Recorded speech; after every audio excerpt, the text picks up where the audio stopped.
What's up, everyone? Welcome to the first episode of the Bright Ideas podcast. It's great to be here with you guys. I'm your host, John Brightfelder, and I'm introducing my good friend, Carter. Carter, nice to meet you guys. I'm stoked to be here. I love being, Let's go. when I got the first initial message to be the first guy on the pod, I immediately jumped at it. So I'm excited. There we go. So in this new show that I'm bringing you guys, our goal is to kind of bring you guys content for startups, mostly startups, startup news, a little bit of biohacking, like wellness stuff, and then we'll bring up some sports conversations as well. So we're trying to give you guys a lot. I'm going to be pretty consistent over the summer. Hopefully doing an episode every single weekend, bringing you guys some new content. But I'm really excited. It's an honor to have him as our first guest, which I'm really, really excited about. Many of you guys have been hearing some news about a little company called Cerca. So we're going to be, going deep on that today. So first of all, great to have you, man. Thank you. Love to be here. Yeah. So first of all, tell us a little bit about your upbringing. You grew up in New York. What was your upbringing like high school? I know you met some key figures in high school that are now with you today. Tell us a little bit about what it was like growing up in New York and everything that it brought you. So I have an interesting background. I'm Canadian, so grew up in Toronto originally, lived there for the first 10 years of my life. Obviously, as you mentioned, sports, big Raptors fan, used to be a Leafs fan. Stopped following the Leafs in 2014 after that terrible loss to the Bruins in the Eastern Conference Finals when we were up, I think 4-1 actually with 2 minutes left. Don't have to get into that. And moved to New York when I was 10. Went to Browning, which is an all boys school for I guess middle school, and then transferred to Columbia Prep for high school. But I think growing up in New York, I'm definitely very fortunate to the fact of one, living where I lived, and two, being surrounded by go-getters and people. Like there's just such a different atmosphere when I got to New York. It was at first overwhelming, but then kind of you grow into it. So I'm beyond grateful for kind of growing up with people who had drive all around me and kind of just seeing that. And I mean, plus, I also come from an entrepreneurial family. My grandpa, on both sides, one of them started dental practices all across Canada, and then the other one started a company called Barrick Gold. And so, kind of, it just runs in the bloodline. And yeah, What does that company do? I mean, basically, it's a gold company, a gold mining company. They buy out, mines originally started in Canada, and now they're kind of, I think they're the largest gold mining company in the world. Wow. Jeez. Okay. Calm, calm little flex. That's awesome. So you have the entrepreneurial spirit on both sides of your family. Were you someone who, when you're growing up in New York, Toronto, did you always know that you had the entrepreneurial bug in you? Like you always wanted to start stuff, or is it more like you stumbled across the opportunity? It's like, let's do it. No, I always wanted to start things. So whether that be I think it's probably the traditional story. If you ask any entrepreneur, when they're like 6 years old, they start a lemonade stand Yeah. and then, or a cookie stand or whatever it might be. And then you kind of figure out that you're like, okay, cool. I'm making some money. This is interesting, but what if like you could take it to a different scale? And then I think especially moving to New York, I was really brought into like the sneaker game, especially like Kai's, Blakeland, or like all those people and was engulfed by it. So then started doing sneakers, going to all these sneaker events across the US and so like, like setting up bots, buying sneakers, and then going to, SneakerCon Toronto, SneakerCon New York, or like private sneaker events like that you're invited to from those initial sneaker cons or whatever it is. And then did a little bit of drop shipping with one of my really good buddies from here, who I did the sneakers with as well and then got into coffee. But it's just been a repetitive cycle, and then it's very fun, I think, to if you have the ability to go out and meet people and talk, which is something I love doing. I think, the idea of being an entrepreneur was like bred in me. So you're a part of the hype beast wave too, I'm sure. Big time. Big time. Yeah. Yeah. Yeah. Yep, yep, yep. Yeah. Big What is easy it? guy, used to Supreme be. Williamsburg? Oh Supreme my gosh, Williamsburg. yeah. Yeah. That The place was box load great. buddies. Oh my Yeah, gosh. I would wait in line for 2 hours right there, sitting outside. Yeah. That was a real thing about scarcity back in the day, right? The stuff that got us Oh my into gosh, yeah. sneakers and streetwear. And look where that brought you today with scarcity and dating, too. Yeah, I mean, so 100%. we'll talk about all that. But so what made you pick SC of all the options coming from the East Coast? Because from the East Coast, SC is not quite as well known. I mean, Yeah. it's well known Everyone thinks nationally, it's but like it's Southern not like it is Carolina or here. something like that. People on the East Coast, like where we grew up, people don't really understand the greatness of this school until you're here Yeah. because it's so out of the way. 100%. I think for me, my biggest influence for USC was my older sister, because she also graduated from USC. And because obviously of COVID, going and touring schools was almost impossible. I probably did around 13 virtual tours, which it's almost impossible for you to get an actual feel of what the school and the culture is like. Whereas I had the luxury of going to visit my sister, although I was young. I didn't really know, I didn't drink, I didn't do any of that stuff, but I was still kind of around it whenever I went to USC and just saw the atmosphere of just also just kids who are, you know, one saying hi to like, it just like being there in person changed the whole thing for me. Of course. And so I Yeah. think the opportunity to go and see the school itself um, was a big plus for me, and also very big. Like I love the entrepreneurship school there. Like, so my favorite classes are literally, I mean, Marshall School of Business is probably one of the best schools to be at Number one. because number one, because of the people that the teachers that they have, and two, the ability for you to create an emphasis in entrepreneurship. The kind of classes you're taking, the professors that you have, they've all experienced it and they've all gone through it.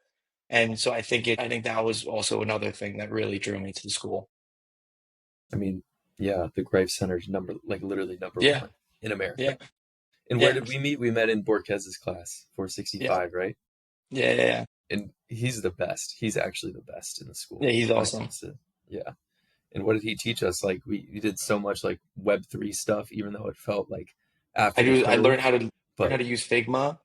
yeah, Unreal. yeah, I never really dabbled with Figma. I was just kind of just outsourcing, and then actually taking the time and learning the essential skills of the design layout, how to, crop images from other, I don't even know, just bring it all together and put an actual idea onto a page, which I thought was really it's cool. inspiring to have to take a class from a guy who's made it to that extent. And like he's the 100%. professor.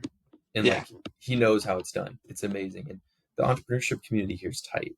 Like we all Oh, know it's each other amazing. really, really. Yeah. I Yeah. mean, in that class, you might meet people in that class. Like a lot of people in that class are still running startups that like you hear about and that are really Yeah. relevant. And I think one of the most special things that I realized at USC too, it's the culture of kids.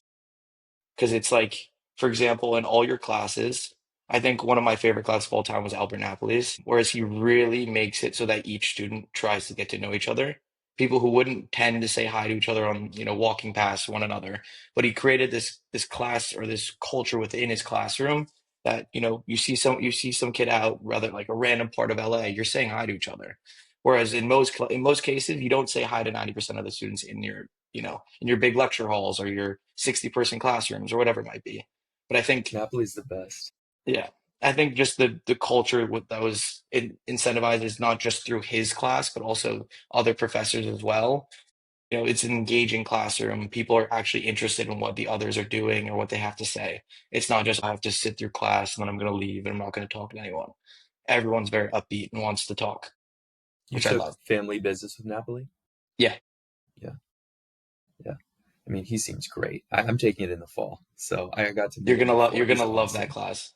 I hear people Absolutely get to love know it. each other, and he calls it group therapy twice a Yeah, week. no, So it literally is. He goes in, that's but funny. That's the funny. thing about it too is it's like he says, okay, if this is gonna be group therapy, I'm gonna be open and honest with you as well.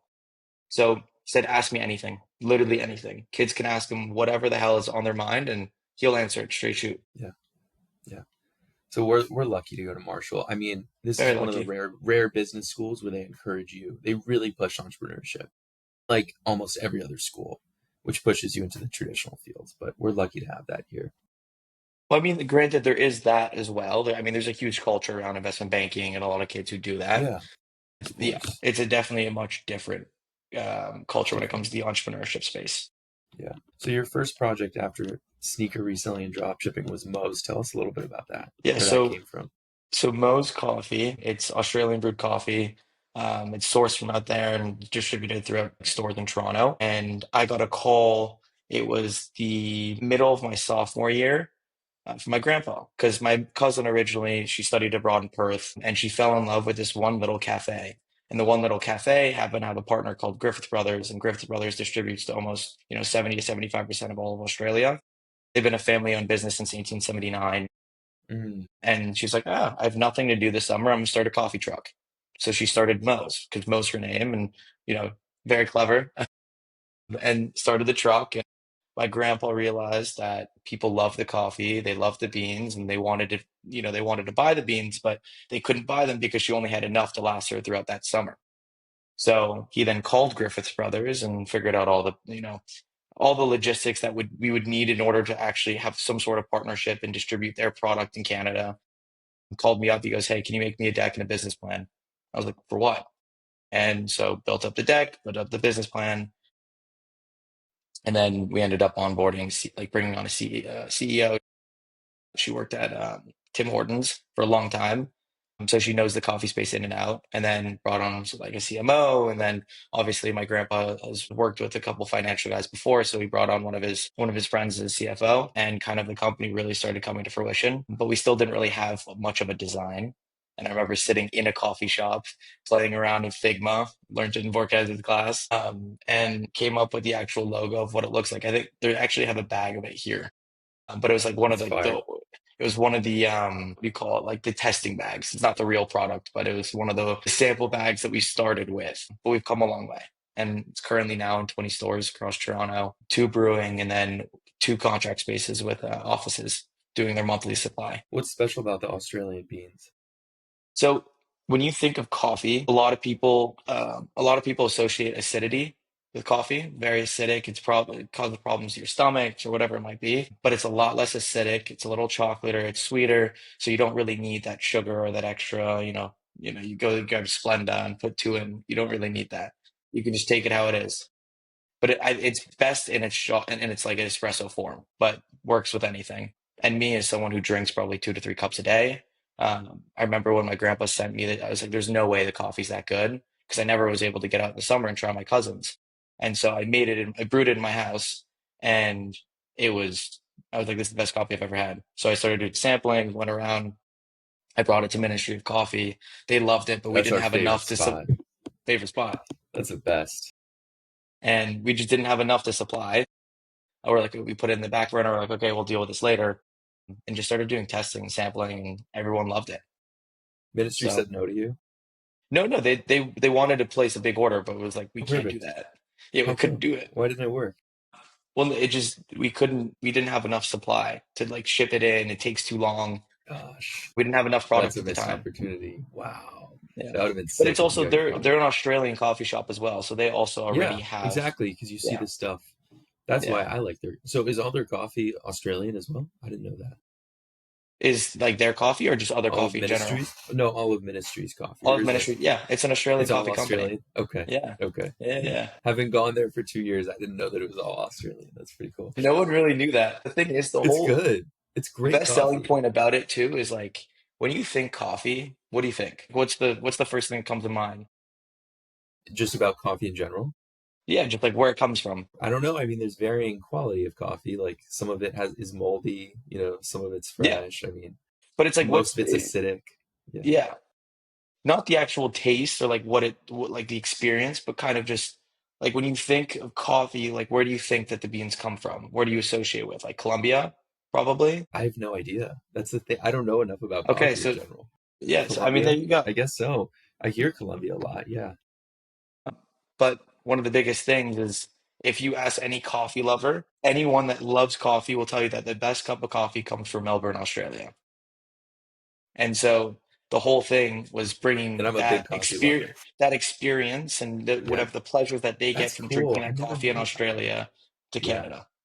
Wow. Because there's so much coffee and a lot of it sucks. So if you can bring a product that's killer, Yeah. Yeah. not that expensive, affordable, but still a premium product, like we seize the opportunity to do that. Show me where I can buy. I'll buy a box. I'll buy a I box got to you. It's support. it's literally. I mean, unfortunately, we're not in stores in the Yeah. US yet, Yeah. but we will Maybe a be tariff eventually, I involved. think. But you can buy it online at Sure. mostcoffee.com. Very cool. Very cool. Yeah, Yeah, just for everyone to hear. Moscoffee.com for the best, sweetest Australian coffee that we love. exactly. There you go. Yeah, But it's fun, that's great. and that's where I learned. There's a lot of. I didn't deal as much with the investors, but it was a lot of talking and pitching. And we raised 250K at a 2.5 valuation. They're currently out raising another round right now while I'm doing dating. There you go. Well, I mean, when for people thinking of startup ideas, a big dilemma. It takes so long to come up with a good idea. I've been Oh, there. You've 100%. probably been there. It's the worst process, but something that can really work, as you've proven here, is you take an idea that works in a region and then you bring it to another region, and it's as simple as that. So they weren't selling any products outside of Australia. Were they selling in the U.S.? Obviously not Nowhere. Canada, just Australia. They only distributed in all in on Australia. They've been a family-owned business, like I said, since Wow, 1879. that's And we're like, smart. okay, they're like, business has been doing so well, we don't really need to expand. And plus, like, what I didn't realize, like operationally dealing with crate, like cost of crate to bring product from there to Toronto is so expensive. Plus, you're dealing with port strikes, you're dealing with delays. You're like, there's so many like variables that are always changing, and it's so difficult. But yeah, so like I can understand why they didn't want to, why they wanted to just stay in Australia. Yeah, yeah. So you were able to take the existing beans from the family roastery, and then you're able to export them. Did you do packaging in Canada, or did you do No, no, packaging there? they do everything there. They did everything there. So they allow for companies in Australia, so smaller coffee shops or whatever, to white label their product. And so essentially what we did is Okay. we got the rights to sell in Canada. So we're the only people that can sell their product Wow. In Canada, and then we have first rights of refusal US, UK. And in case we want to expand Really? and go into stores. Yeah. So you also have the rights for US to expand as well? Wow, that's smart. Do you plan on rolling out to that in the future? Wow. I mean, my grandpa has like a massive vision for what he wants this to be and how big it can be. Wow. I mean, like I said, the reason why doctors or dentists or whatever doctors can legally market themselves with people in Canada is because of him. So he basically, when he was younger and very ambitious, you legally couldn't market yourself. So what he did was obviously all you could do is hand out cards or whatever it might be. He went to the one of the local newspapers in Toronto, filled up a page of just his like business card. So like it was him marketing himself through a magazine, but it wasn't really him marketing himself. You got to find a way somehow. Exactly. There And you so then go. that one case led him to go to like the Supreme Court of Canada, where they then said that you can actually market There you yourselves as a go. doctor or whatever it might be. So he has very big visions for what he wants and what this can be. What does it take to get the exclusive rights? How hard of a That's a process good. was that? So it wasn't a lot of it was I didn't dealing with getting the first rights of refusal or that kind of thing because that was more Vicky, the current CEO, Yeah.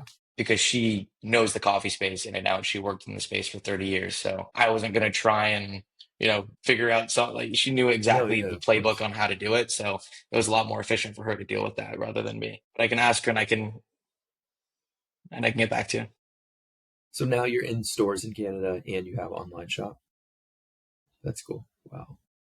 And then are you able to, even with the, I guess, import charges or transportation charges, you're still able to get a good margin per bag? Yeah. The margin per bag is around 46%. That's nice. There you go. The thing is that the cost is not the packaging or getting the product. It's bringing it from Australia to Toronto. But as long as you can sell the premium bag at at a decent price that's affordable and not walk into the store and be like, oh, I'm paying 40 an arm and a leg for it. And it's Yeah. good coffee, it's a good product, and people will pay. Yeah. Would you do you see yourself sticking to just the bagged form coffee I or think no. So right now it's whole beans, and the most annoying thing about whole beans is you have to take you it have to out of the make it bag, yourself? grind it Yeah. up, and then put Yeah. it into the machine. Whereas ground coffee is a lot easier, and plus a lot more places or coffee shops like working with ground coffee than beans. Mm, Because I think ground coffee counts for what 60% of the actual bean market, and then the rest is just whole beans. yeah. So do you see more coffee shop partnerships? Yeah, 100%, Yeah. Yeah. way more. Okay. Just need to get the name out there and get more sales in stores. Yeah. That's awesome. Okay, cool. So I mean, we're here to talk about Circa, man. We're here to talk about Circa. I mean, that's the really exciting. I mean, honestly, one of the hottest dating startups out there right now. Making a lot of noise. Like, first, tell us, where did the idea come from? You have a great team. Like, tell me Yeah, all about love it. my team, love everyone I work with. So the idea initially started with Miles, the way that his parents met. So his dad was coming home from hockey practice. or not coming home, was going to a bar after hockey practice and saw this beautiful lady at the bar. And, it's unfortunate this is not how people meet anymore because everything's done through the screen. His dad goes up to who wasn't his mom at the time, but soon to be wife and then mom, and says, "What's your deal?" And literally from there, that was the whole thing.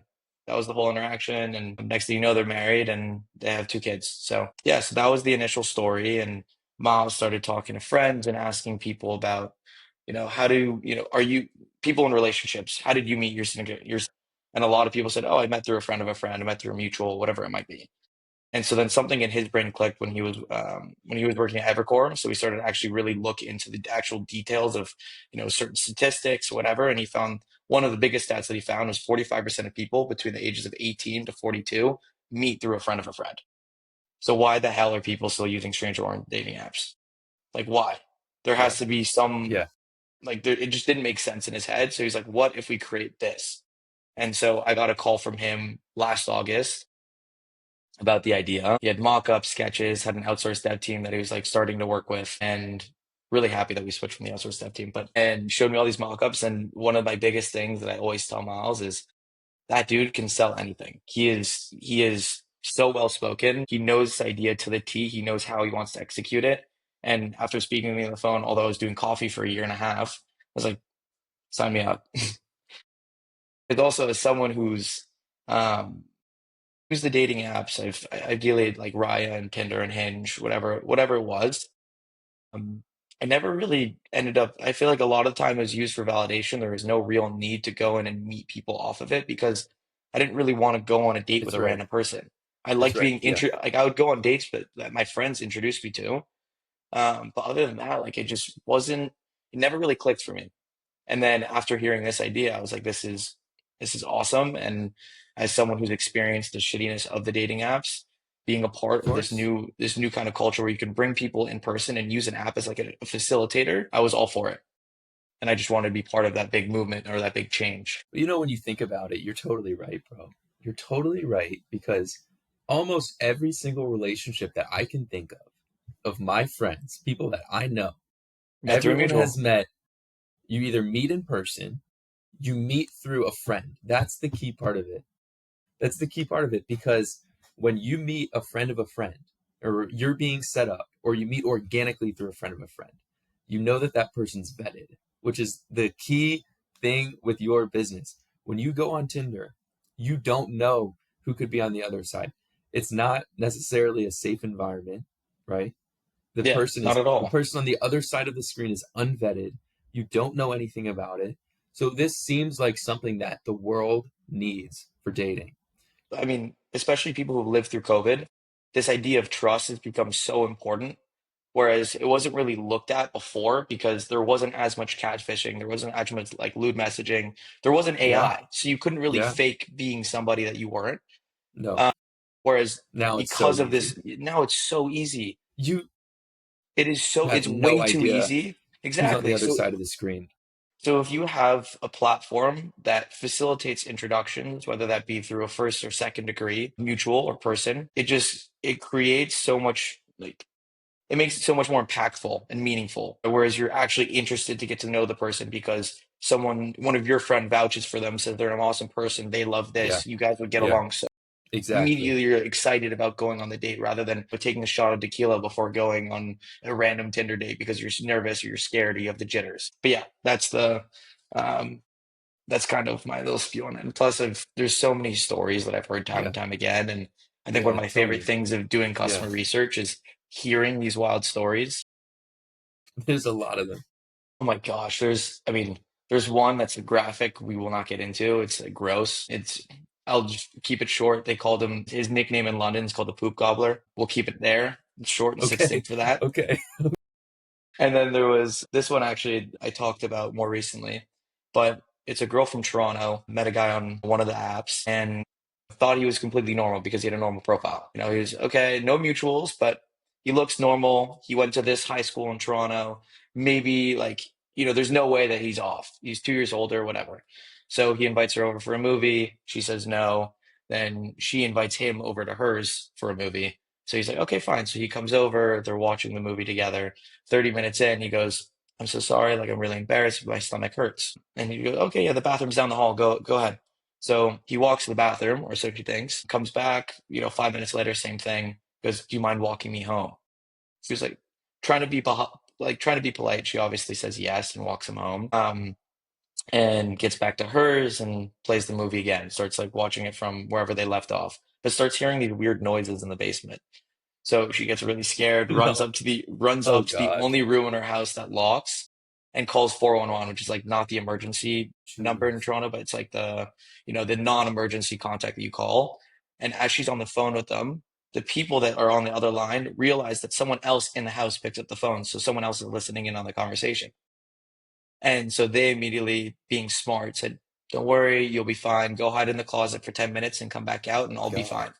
5 minutes in, she hears sirens, like six or whatever, how many cops show up outside of her house. And the dude that she'd previously had over for movie night or whatever it was crawling out of the basement window trying to escape, and they What? arrested him outside. But basically, the whole thing was, What? I mean, he was setting up tarps and knives across the floor. It was actually No. ridiculous. My And gosh.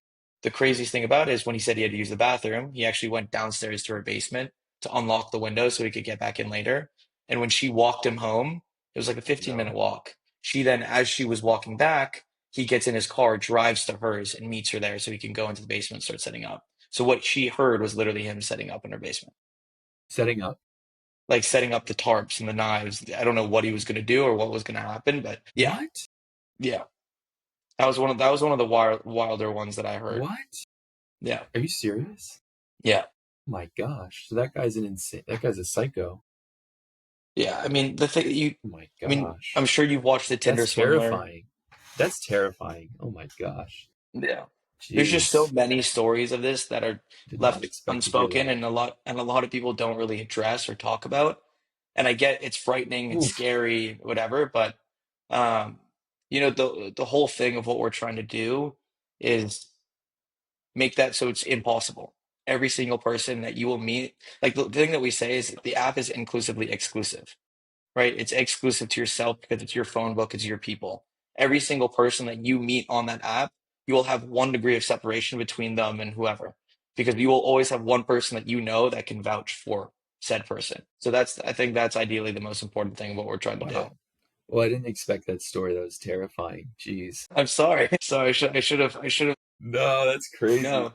That's crazy. Well, look, like dating, like organic dating is you meet through a friend, you meet spontaneously, and you meet like it's like the old fashioned way through a circle of friends, through mutual connections. That's what you guys are bringing back to the world right now.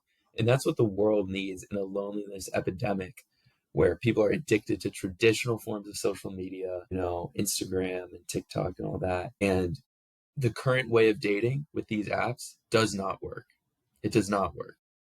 And I think it's like when people go out, especially whether that be in New York or LA is they like staying in their own little bubbles or their own people. They don't like talking to other people. They'll go with a group Yeah. of friends and that will be it. They won't talk, Yeah. they won't go out of their little circles. Whereas New York, it's a little more talkative, but people are scared. People don't really, one of the biggest things is obviously the fear of rejection.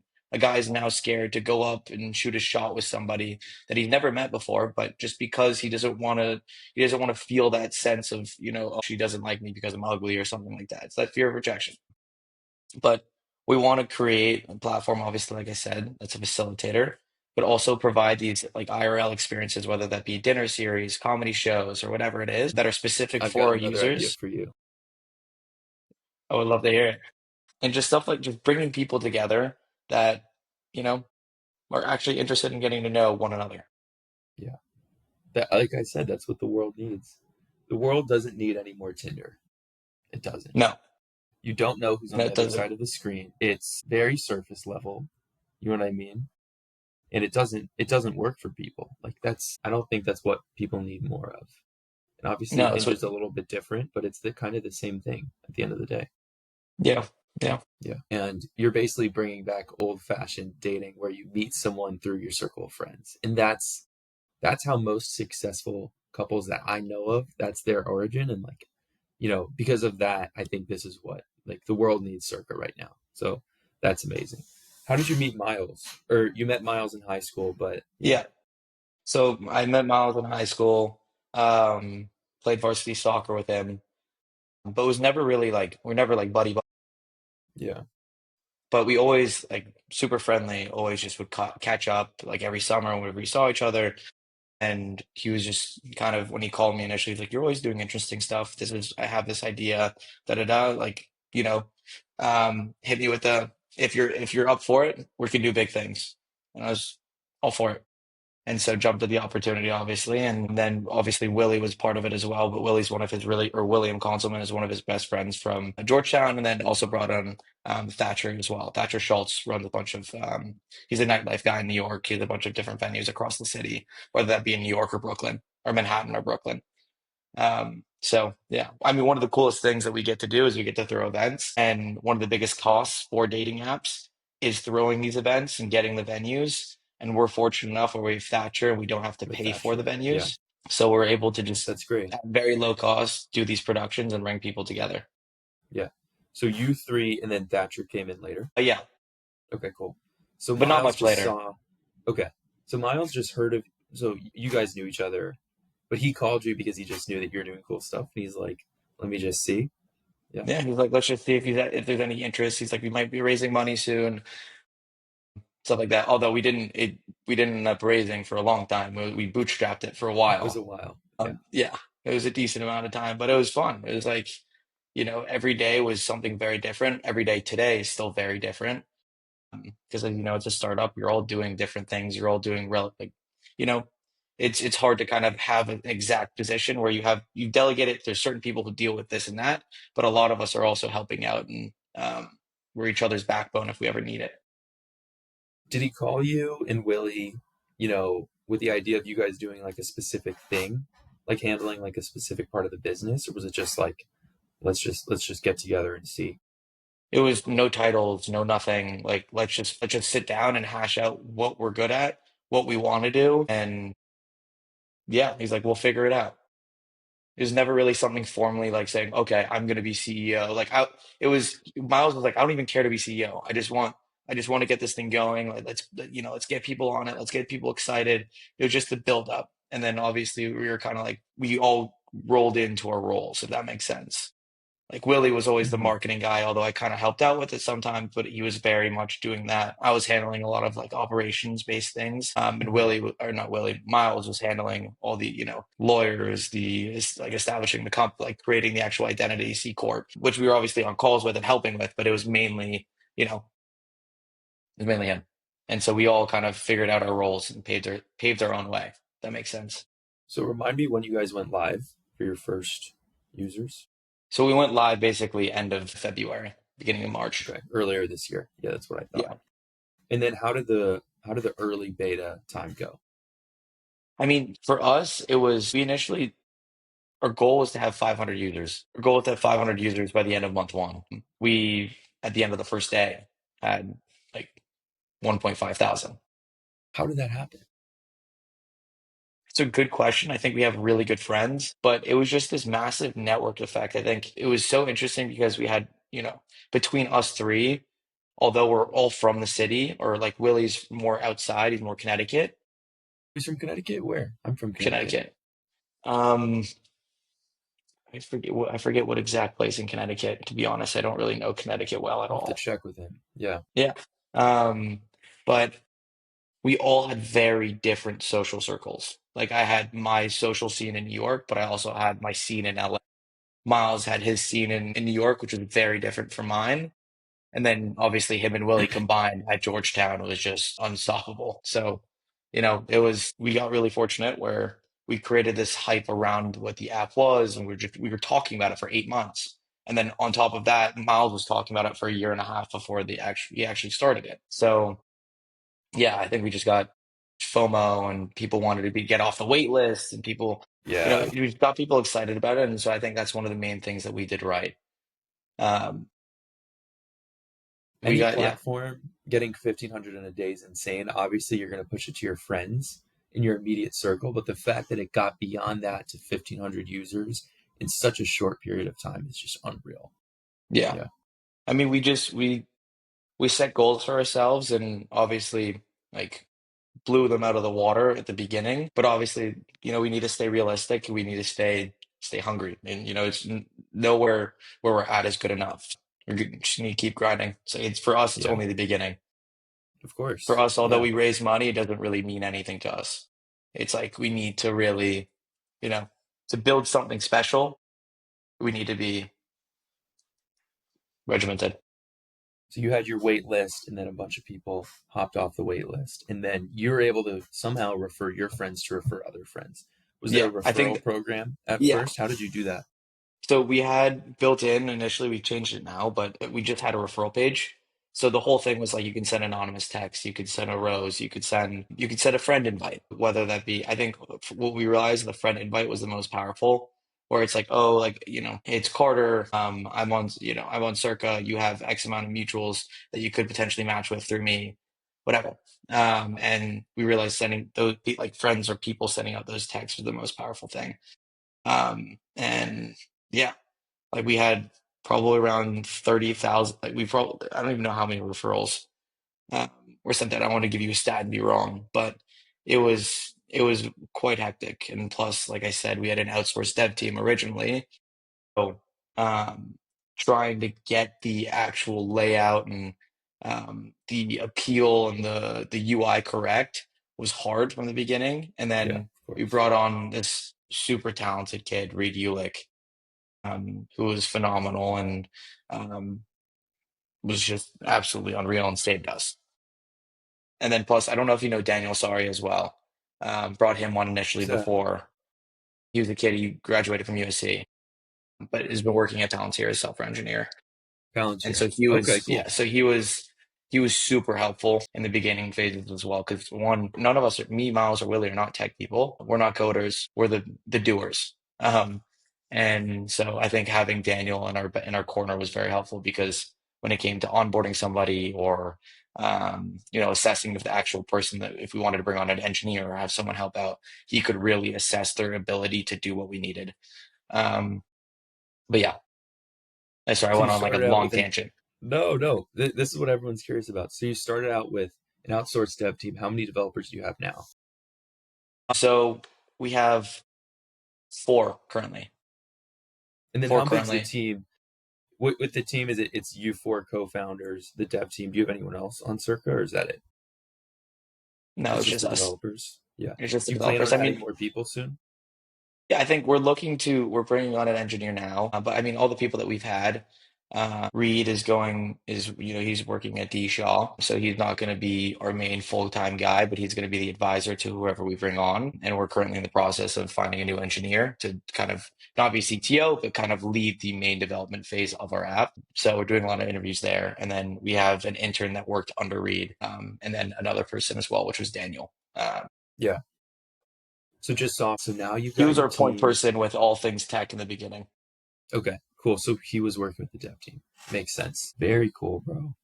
So you were able to get up to, I don't know, are you able to disclose how many users you have now? I mean, when it comes to metrics, yeah, we have a decent amount of people, and I mean that doesn't account for people who created profiles and deleted, and obviously it doesn't. So yeah, I don't know necessarily. I don't know the exact number on like when it comes to metrics, whether that's daily active users, monthly active users. We're still so Oh young. yeah, yeah. Of Yeah, course. Yeah. we're still Yeah. hashing all of that out. Yeah.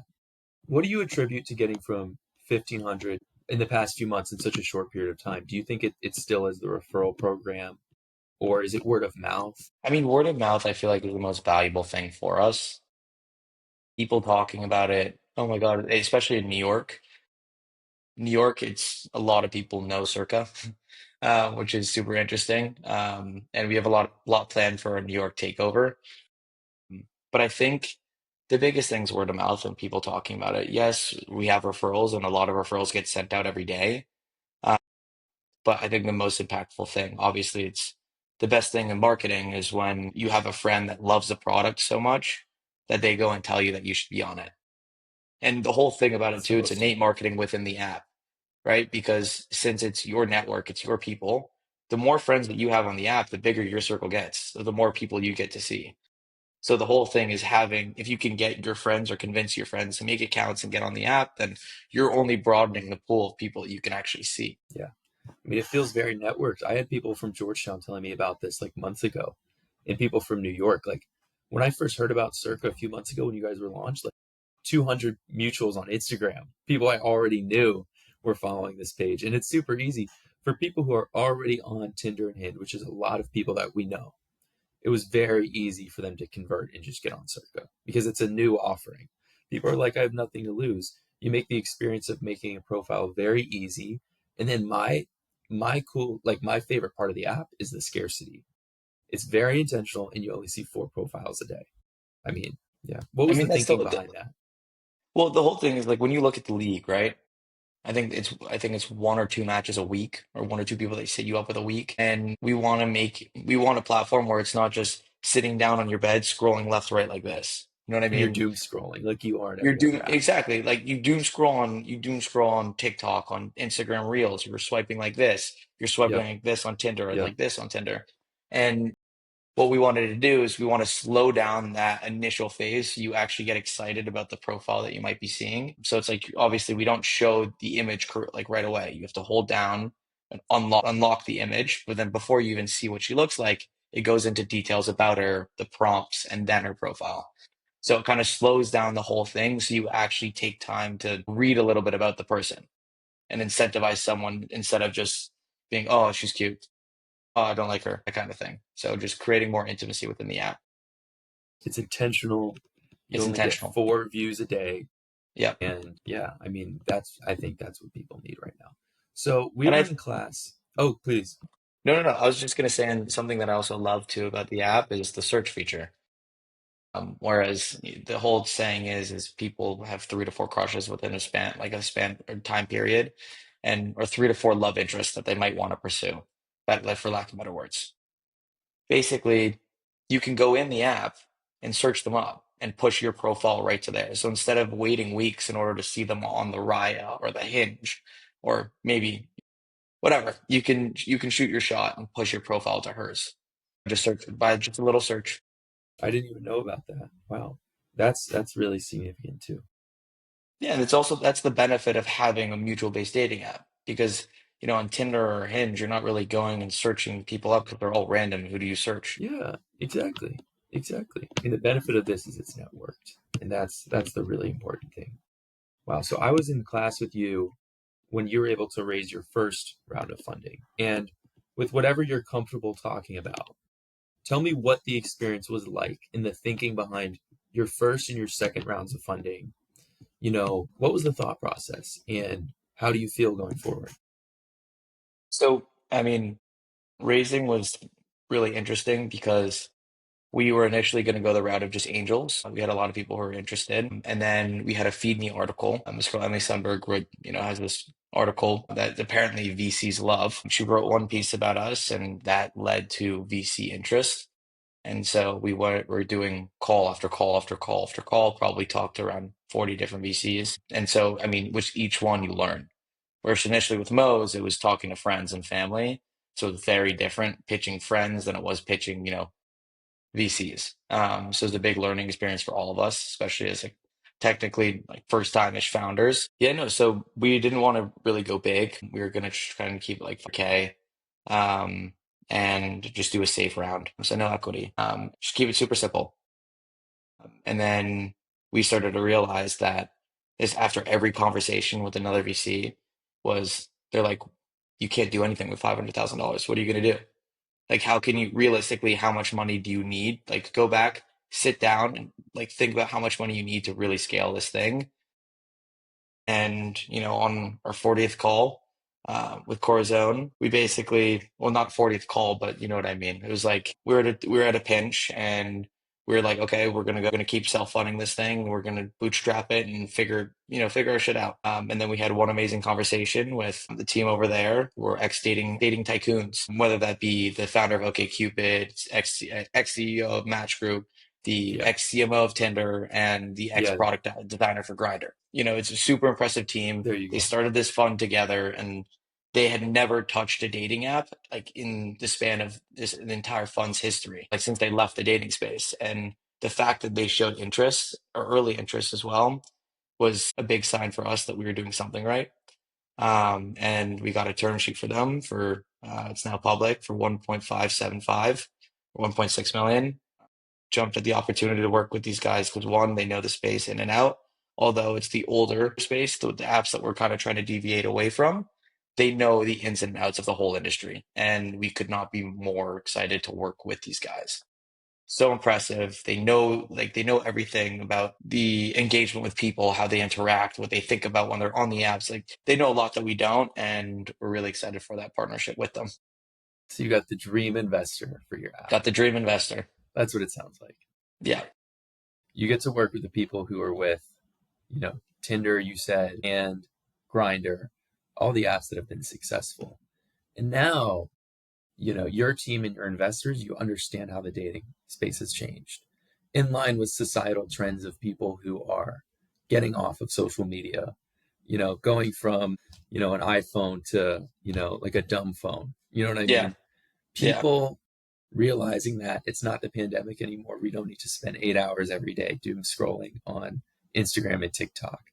That the future of dating, the future of social connection is IRL, which is why I'm really interested in your live events as well and your in person events. So tell us a little bit about that as well. Well, yeah. So, I mean, like I said, we're fortunate to have Thatcher as a partner. So we get to, he has some amazing spaces, whether that be rooftop spots, whether that be dinner spots, whether that be like clubs. We have access to all those locations and we have the ability to get amazing DJs, get cool people to come and just we're fortunate in that regard. But obviously, the whole thing, this is more so conversation that you should have with Willie as well, because he's the one mastermind behind that. But obviously, we're all helping out in that way too. But kind of just finding cool spaces, whether that be random people through our app that are obviously vetted by us and making sure that they fit we do different kind of settings or different kind of vibes for each event that we do in person. It's not just random. We curate it specifically based on the type of crowd that we want at each event, making it more of like inviting and whatever. Because when you think of parties that you've probably gone to or going out, the best kind of parties you go to are when you kind of know some people there. It's That's not what I've just been going saying. it's not just Yeah, going to a random bar and just sitting there with one buddy and you don't with know random anybody. people. No, That's it's not random that's not people. fun. Yeah, No. And so the best kind of events that you go to are the ones where you kind of know people. So whether that be through a exactly. mutual or not, yeah, everyone out of our events knows what like, is removed from either first or second degree. So there's always that talking point and talking conversation of, oh, they follow you on Instagram, they'll see that, There you oh my go. God, I've, this and that person. And then that also within itself is a talking point. That's inherent to human psychology. Like, there's research that shows humans are meant to be in groups of 150 people or something like that and have 5 to 7 really close friends, have 20 people that they feel like they can share important things with, and then Did you be in read a that in social Sapiens? community. I'm not sure where I read it from, but maybe it is. Yeah, I remember reading No, about yeah. that in But Sapiens. there you go. I mean, your idea is backed by science. And you're completely right. The best parties that people go to are, maybe here at SC, maybe it's a thing like, oh, you're at a senior house. And then it's obviously it's people that like, living in a senior house, it's like all your favorite friends. You're all living together. And then, it's the idea of, oh, maybe like a rush party. It's people that and then it's people that you're meeting. That's an important aspect too. So that's really cool. And then also, have you ever been to a run club in New York? I have not known, but we No. are starting to do stuff with run clubs. Okay, I think that's something you might want to think about because a lot of people have been 100%. saying run clubs are the new dating apps. Yep. What do you I think mean, it's about like that? yeah, you go to the whatever you wear black if you're single, There you go. or you wear There you white if it's go. complicated or something like that. They're not running for the cardio. They're not They're running running for to the meet cardio. people. They're running to meet people. There you go. So I think maybe some of your future events, maybe you think about doing, some run 100%. clubs either by 100%. yourself or maybe, with some of the existing ones to start. But yeah. Yeah. And I think something else that we're also looking into doing is, do you remember Jake Sachs, Yeah. USC, Third space. Third Yeah, I Space? see his stuff all over LinkedIn. Yeah. So I went to his volume 17 and I had no idea what I was walking into. Didn't know a single person, but every single person in there is specifically chosen and selected and interviewed by Jake just to make sure that they fit the crowd and like they're the right person to bring. They're all at like the top 1 to 2% of what they're doing. And it was just I didn't realize what I was walking into, but it was magical. Like it was so awesome to be surrounded by people doing amazing things, but are also so talkative, so genuine, and so easygoing, which I think he's done an exceptional job. So obviously doing events like that. So curating specifically for our users and doing like through that vetting process, trying to see how people like how we can match make people, how we can sit them, that kind of thing. Experiences like that I think are invaluable and don't exist, which anyone can do a dinner, but kind of taking that feel that what Jake has done and how amazing he's made those experiences, that's kind of how we want to replicate our dinner series as well. You guys are doing the same thing. You guys are in like the same business. You're in the business of social connection, having people meet organically, like the old Yeah. fashioned way.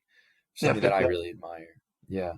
So keeping in mind your valuable time, Carter, is there any lesson that you would like to leave our audience? A lot of these people might be people who passionate about following startups or want to start something themselves. Any words of advice to leave our friends with?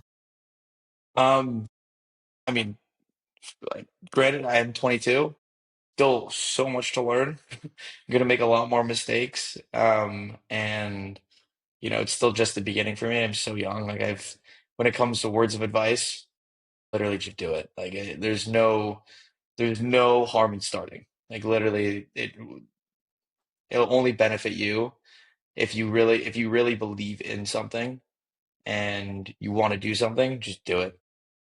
Like there shouldn't be any constraints of, oh my God, they're gonna think this, they're gonna think that. Like originally when I was making TikToks, I was originally embarrassed, but I was like, it's the business. It's like what we're doing, it's social. Like, who gives a shit? I think one of the biggest things that Napoli told me is don't give a fuck about what people think about you. Just go out and be yourself and do it. Because there's always going to be people who hate. There's always going to be people who, Of course. aren't liking something you're doing, or Of course. when it works out, will come back. But just be you and do it and just do it. That's like, Might be corny when you start, but soon enough yeah, people will realize soon exactly. enough people will be downloading the app and realize, okay, Okay, I it's think something he's real. got something here. I think he's Like I got remember, something here. I remember when I was pitching in Napoli's class, and we'd already launched, and I think at the time we had like, it was like 3,500, 4,000 users, and I was pitching the class, and he goes, "Oh, so how many users do you guys have?" I said, "Oh, well, we just launched. We're at like 3,500, 4,000." He was like, "Whoa, okay, cool." Like realized it was like somewhat real. Whereas a lot of people say that they're starting something and never actually do. So People it's are all like, oh, about just do. okay, he's got something there. Yeah, It's all about doing. yeah. Carter, thank you so much for being on the show, man. Sharing some wisdom, one of the best out here. Where I can, Come where on. I can. I don't Yeah. got much. I'm still young, but yeah. Dude, you're still young, but dude, I mean, this is really inspiring for everyone to listen to. Guys, thank you so much for watching. If you haven't already, download Circa. Do it for yourself. IRL dating, organic connection, mutual based dating. Like, this is the future. This is what we're looking at. We got a great founder right here. Thank you so much for joining our show. Thank you so much for having me. Appreciate it. Guys, thank you so much for listening to the Bright Ideas podcast. This is episode 1. Stay tuned. We'll be back soon with another founder. Peace, guys.